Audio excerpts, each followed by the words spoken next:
Okay, so today I'm in the Type-R again. I wanted to do day 2 on the Type-R. I feel like there's more I want to talk about with this car. Also today I want to talk a bit about the channel, get a bit of conversation going there, hopefully get some of you lot commenting below. And the other thing, I'm going to work. I might have quite a cool little car coming in, don't know how that's going to go yet. So hopefully get some shots of that on camera as well. So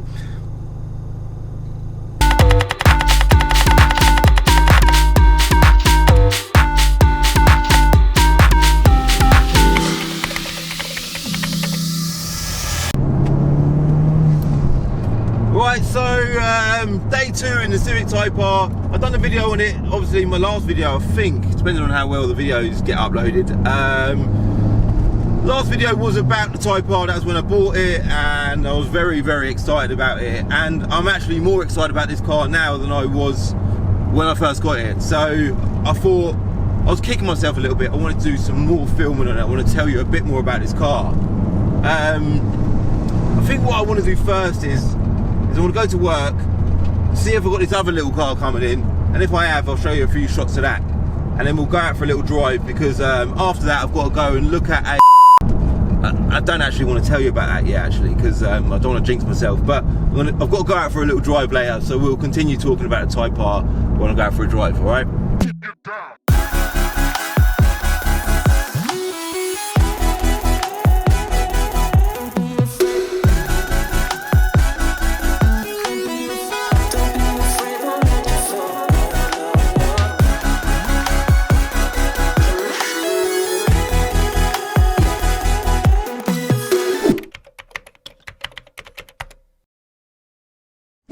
Back on the road, and then I'll explain what I've been up to. And traffic lights in Dunstable are like what Dunstable's known for. Dunstable's known for a few things, but the main things as a driver it's known for: traffic lights, traffic, and no parking. But I do actually have parking at my shop, so if anyone wants to sell their car, you can park around the back of my shop, all right? Anyway, moving on from that.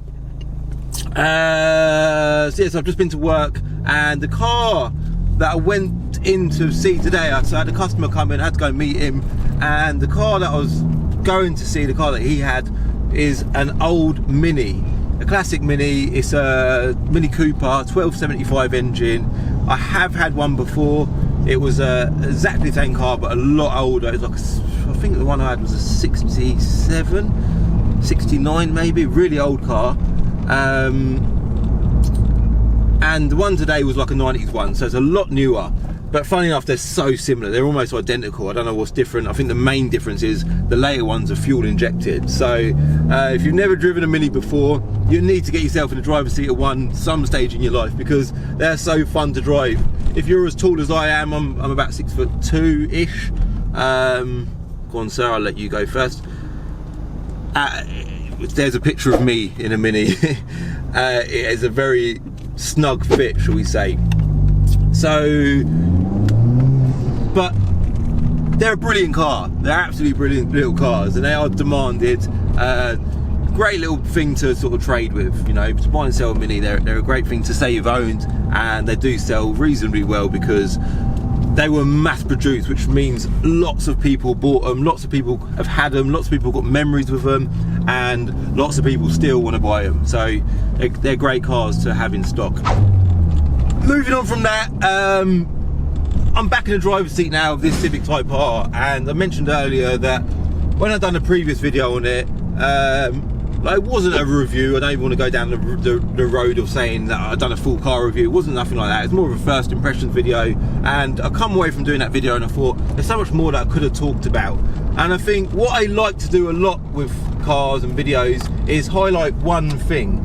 And I was laying in bed last night and I thought, what's the one thing I love about this Type-R? And when I was driving it yesterday, I know exactly what that one thing is that I love about this car.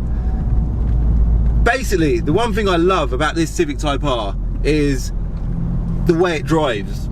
And what I mean by that is the way it delivers power, the driving position, and just the overall feel for you as a driver when you're sat in a driver's seat. It's such an exciting thing to drive. Now, I can't say that it's so hard for me to compare this to a genuine Type-R. So if you hadn't seen the previous video, you won't know that this is actually a replica. It has got the original Type-R engine under the bonnet, but it started off life as a 1.8 Honda Civic, and it's been fully restored as a Civic Type-R. So although there is probably some differences in here compared to an original Type-R, all I know with these Type-Rs is what I know of this car. So if I was to drive an actual Type-R, it might be different in some way, I don't know. But I'm extremely impressed with the way this thing drives. In front of the driver, we've got these Type-R dials. Again, the rev counters in the middle, and above that you've got the dash, which gives you the speedo in front of the driver, and then to the left of that we've got other dials that will tell you sort of G-force readings, how hard you're pressing the brake, and how hard you're pressing the throttle pedal.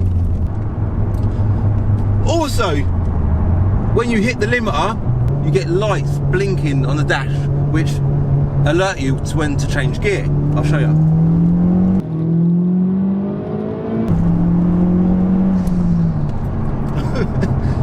So you got that as well. So you got a comfortable driver's seat. The steering wheel is just situated perfectly in front of the driver. It is a manual, which again from a driving point of view is fantastic.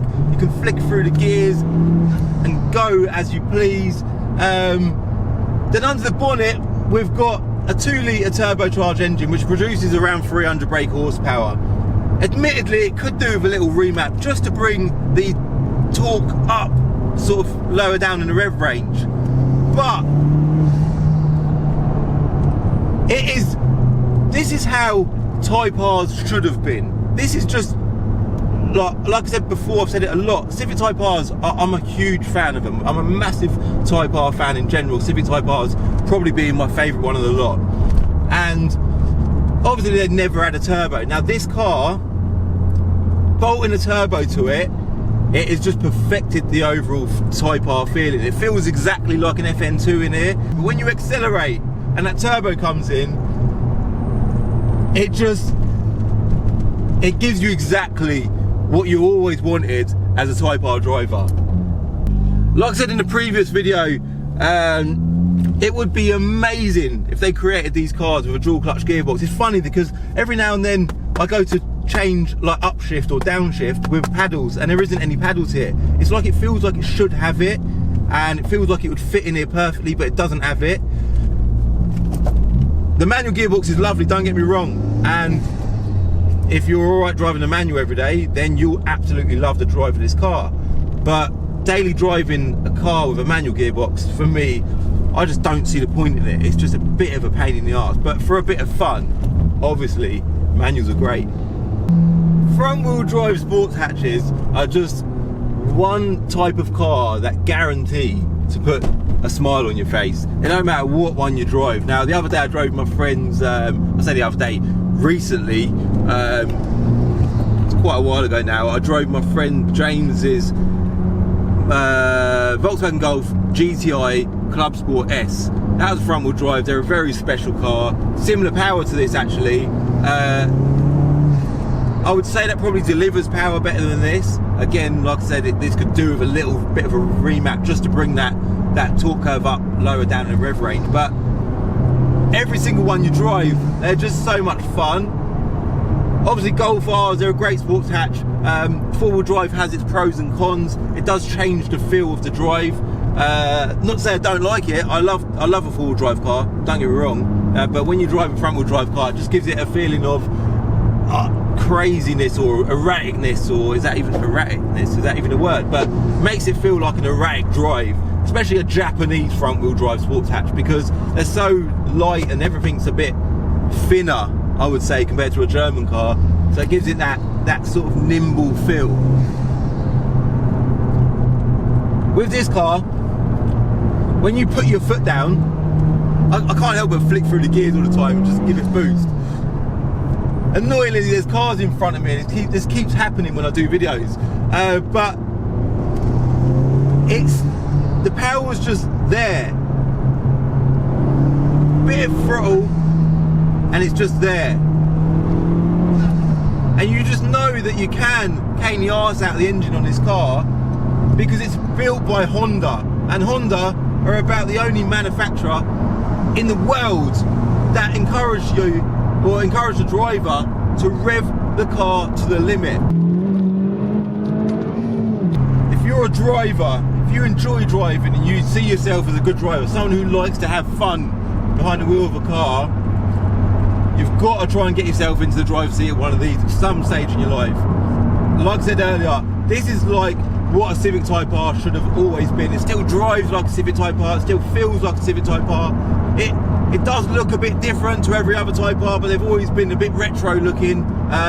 Personally, when I first saw these new Type-Rs, I didn't like them, but since having this one, it's grown on me massively. And honestly, like I said, I've always been a huge fan of the Type-R, and since driving this, I'm literally in love with these cars. I think they're bloody brilliant. I'm gonna stop at these red lights, which is what I seem to be doing a lot today, and I'm gonna end the video here.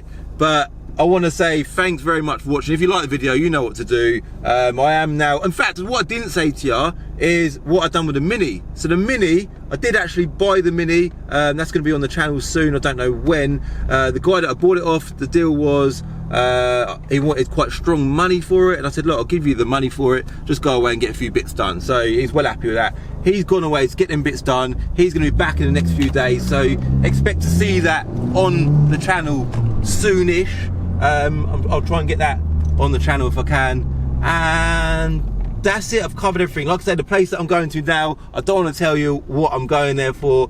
Again, however this goes will dictate whether it'll be on the channel as well. So I'll let you know more on that as time unfolds.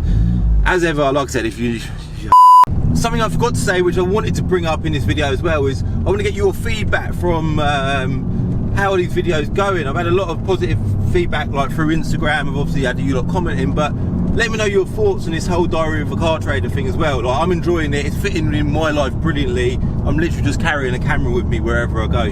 So it's very different really to what I was doing before. I used to do a lot of like in-depth car reviews and that kind of thing, but trying to squeeze them into my life is really difficult. So if yeah, just let me know your thoughts on it. I hope you like it, and I just want to know, I just want a bit of feedback, that's all. So let's get that R button on. As it opened your eyes to a different side of my life that I'd never talked about.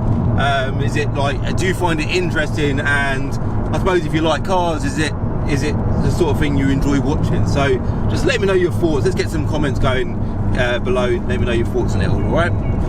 Thank you.